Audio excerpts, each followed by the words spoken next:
तो Jurgen Klopp की धमाकेदार न्यूज़ के बाद एक और धमाका हो चुका है। चावी ने डिसाइड किया है कि वो नहीं कंटिन्यू करने वाले as Barcelona coach at the end of the season, और ये आया है डिसीजन जब बार्सिलोना हार गई है विलारियल से 5-3 की स्कोर से। एक काफी damaging defeat in terms of La Liga title race. तो ये है चावी का जो आया है decision. Post match press conference में उन्होंने कहा कि I want to announce that on June 30th I will no longer continue as the coach at Barcelona. I think the situation needs to change course, and as a Kühler, I cannot allow the current situation.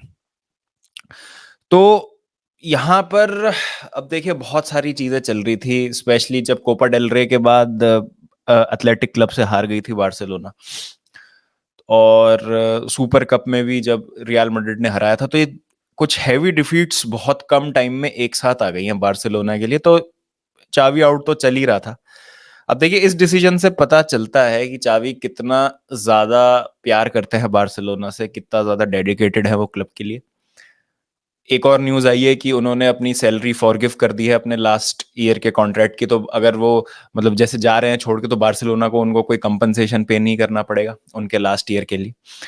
तो जितना चावी कर सकते थे as a Barcelona manager एक constraints के अंदर रहते हुए, उन्होंने सब किया है। और मैं अभी भी मेंटेन करता हूं कि एंटायरली गलती चावी की नहीं है। ये जो भी सिचुएशन है, पुरानी रिजीम, जो फाइनेंशियल स्ट्रेन जो बार्सिलोना जिसमें अपने आप को पाती है, प्लेयर्स को साइन ना कर पाना, सिर्फ 3.5 मिलियन खर्च करना समर ट्रांसफर विंडो में, प्लेयर्स का अंडर परफॉर्म करना, ये सब कुछ जो है एक कल्मिनेशन है कि आप एक लेवल तक परफॉर्म कर सकते हैं, उसके बाद फिर आपको इन्वेस्टमेंट करनी ही पड़ती है मार्केट में। अगर आपको किसी से सवाल पूछने हैं तो वो होने चाहिए आपके प्रेसिडेंट जोआन लपोर्ता कि भाई अब इतना टाइम हो गया, मेसी को गए भी 3 साल होने वाले हैं, क्यों जो है हम अभी भी compete नहीं कर पा रहे हैं। ला लीगा चलिए ठीक है, चावी ने आपको जिता के दी, लेकिन उस ला लीगा विन पे हम कंसोलिडेट क्यों नहीं कर पा रहे। इतनी ज्यादा खराब है कि हमारी फाइनेंशियल सिचुएशन की हम या तो लोन पे ला रहे हैं प्लेयर्स को, अकेडमी से हमको ग्रेजुएट कराना पड़ रहा है प्लेयर्स को, 3.5 मिलियन का एक ओरेओल रोमेओ खरीद के हम कैसे काम चलाएंगे। अब देखिए यहाँ पर अगर आप एक बार नजर डालेंगे लाइनअप पे, ठीक है, बार्सिलोना की जो लाइनअप है उस पे नजर डालेंगे, तो हेक्टर फोर्ड को कल खिलाना पड़ा, इनाकी पेनिया गोल में है, ओरियोल रोमेओ डीएम है, एक 16 साल का 17 साल का लड़का लमीन यमाल, यार एक तो नाम नहीं बोल पाता हूं मैं सही से। तो आप कैसे उम्मीद कर रहे हो कि you can go toe to toe with some of the best teams that are out there. उसके बाद अगर अपन बात करें तो बेंच आप देखो, ठीक है, जोआ कंसेलो, फरान टोरेस, पेड्री, विक्टर रोक कंधों पे इतनी ज्यादा सबने डाल दी जिम्मेदारी शुरू में ही कि भाई ये आएगा और बंदा पता नहीं क्या कर देगा, and he is the next big thing. और भाई अगेन मतलब he will set the world on fire. ठीक है, टैलेंटेड है, पोटेंशियल है, लेकिन again he is a 18 year old जिसने यूरोपियन फुटबॉल में पहली बार कदम रखा है। तो बहुत ज्यादा एक्सपेक्टेशंस भी नहीं रखनी थी। फिर कुब्रासी, एस्ट्रलागा, कसाडो, कोचन, लोपेज, मार्गुयू, क्या कैसी बेंच है ये, आप मुझे बताओ कौन मैनेजर क्या कर लेगा इन बच्चों से। अब उसके बाद अगर हम मैच की बात करें तो लेवेंडोस्की इस फिनिश्ड। मैं ये पिछले 5-6 महीने से कह रहा हूं, अब तो गैर ये तो क्लियरली दिख रहा है कि Lewandowski is a source of frustration for many Barcelona fans. उसके बाद अगर हम बात करें तो जाओ कंसेलो से किक मिस हो जाती है एकोमार्क के गोल के लिए। उसके बाद लास्ट में कुब्रासी से गलती हो रही है फोर्थ गोल के लिए विलारियल के लिए। तो लगातार गलतियां भी हो रही हैं जिसका मैनेजर कुछ नहीं कर सकता, उसका प्लेयर भी कुछ नहीं कर सकता क्योंकि बहुत यंग है, बहुत रॉ स्क्वाड है। तो you have to feel for Xavi, to be honest. मतलब मैं यहाँ पे एंटायरली गलती उनकी नहीं मानता, हाँ उन्होंने भी गलतियां करी हैं कुछ, चाहे उनका टीम सिलेक्शन हो गया, चाहे कुछ एरियाज में उनकी रिजिडिटी हो गई, जैसे लेवेंडोस्की पे जरूरत से ज्यादा भरोसा करना। लेकिन अगेन बात वही थी कि आपके पास ऑप्शन क्या था, आप कैसे कर सकते थे। फिर कुछ डिसीजंस बार्सिलोना की ओर ना जाना, अगर हम रेफरिंग की बात करें तो वो तो देखिए काफी पेरिफेरल और बहुत ऊपर ऊपर की बातें हैं। लेकिन यहाँ पर जो हमारे रक्षित भाई हैं उन्होंने एक काफी अच्छा ट्वीट किया जो मुझे लगा कि काफी वैलिड पॉइंट है हमारे डिस्कशन से रिलेटेड, कि Xavi's tactical rigidness and his refusal to drop Lewandowski cost him dearly this season. Also important to remember that Barcelona's La Liga winning defense last season massively overperformed their XG conceded, mostly thanks to the heroics of Ter Stegen. It was unsustainable. ये है बात टर स्टेगन का ना होना और players का under perform करना, क्योंकि ये जो चीज थी ये अनसस्टेनेबल थी। और यहां पर अगर आप देखें तो बार्सिलोना ने जिस तरीके से डिफेंसिव सॉलिडिटी दिखाई थी लास्ट सीजन, वो हमको देखने को इस बार नहीं मिली है, बिकॉज बार्सिलोना बहुत ज्यादा ओवर परफॉर्म कर रही थी कई एस्पेक्ट्स में लास्ट सीजन। और जैसा मैंने कहा कि आपको कंसोलिडेट करने की जरूरत थी, तो क्या यहाँ पे एक सॉफ्ट टारगेट आप मान सकते हैं चावी को बनाया जा रहा है? अपनी गलतियों का जो पूरा ठीक रहा है वो चावी के सर पे फोड़ा जा रहा है। और देखिए कुछ भी हो जाए, चाहे प्लेयर्स अंडर परफॉर्म करें, क्लब कोई ट्रॉफी नहीं जीते, मैचेस हार जाए लगातार, सारी जो चीजें हैं, सारी जो बातें हैं, उनका दोष सिर्फ एक ही आदमी पर आता है in the end, and that is the manager. क्योंकि आप बैकरूम स्टाफ एक साथ चेंज नहीं कर सकते क्लब का, बोर्ड रूम में आप मेंबर्स चेंज नहीं कर सकते, जो आपके डायरेक्टर ऑफ फुटबॉल है, जो रिक्रूटमेंट करते हैं लोग, वो आप सारे एक बार में चेंज नहीं कर सकते, आपका जो 26 प्लेयर्स का स्क्वाड है उसको आप चेंज नहीं कर सकते। Only person that can be changed easily और जो डिस्पोजेबल होता है दैट इज द मैनेजर। और अनफॉर्चुनेट है इस केस में, और अनफॉर्चुनेट है इस केस में कि चावी जो है उनको इस तरीके का डिसीजन लेना पड़ रहा है। उनको भी समझ आ रहा है कि अब मेरे से इतना ही हो सकता है इस स्क्वाड से। अब देखिए इंजरीज की प्रॉब्लम भी है बहुत ज्यादा बार्सिलोना को, लेकिन अब आप बोलेंगे कि भाई इंजरीज तो किस क्लब में नहीं है, तो हेंस द स्क्वाड डेप्थ नहीं है यहाँ पर।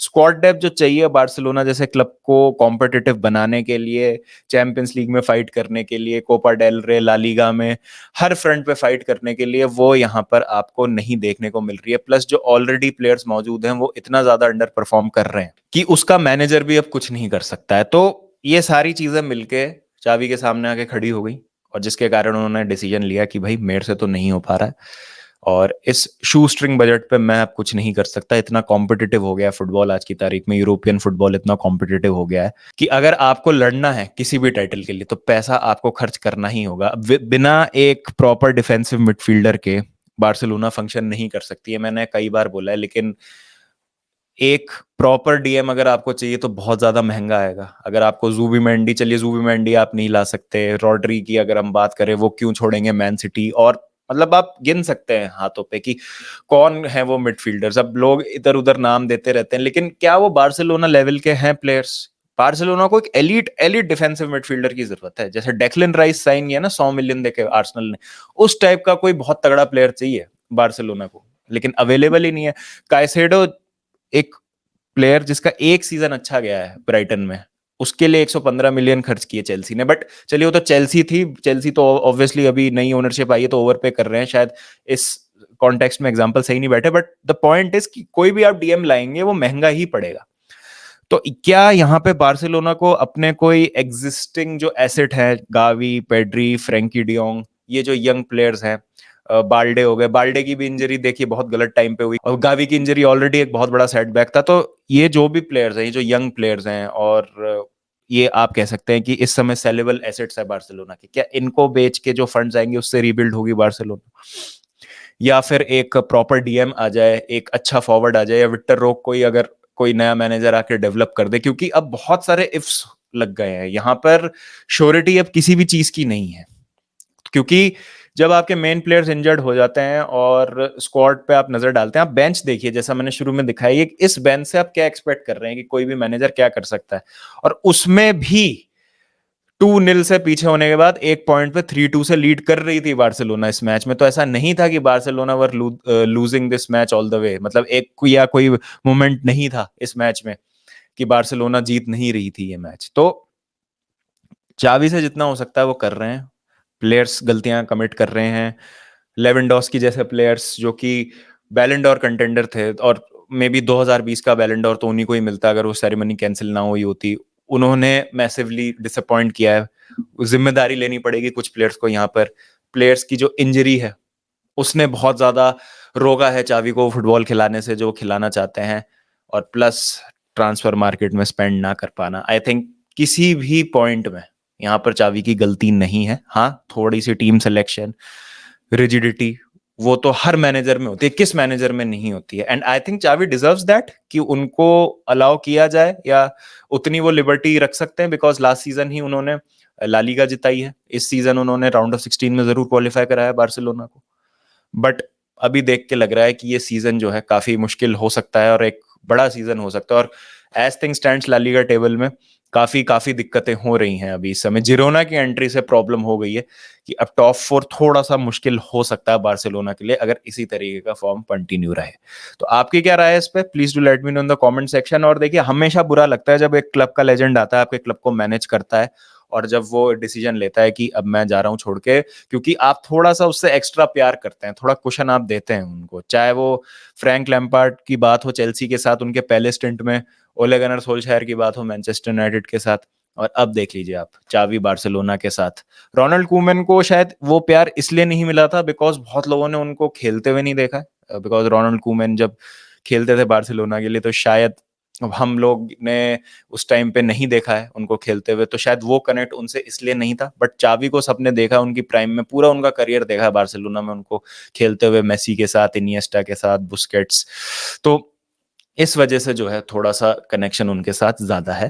तो देखते हैं अब क्या होता है आगे, क्या होगा बार्सिलोना का फ्यूचर, कौन होगा वो मैनेजर जो आएगा।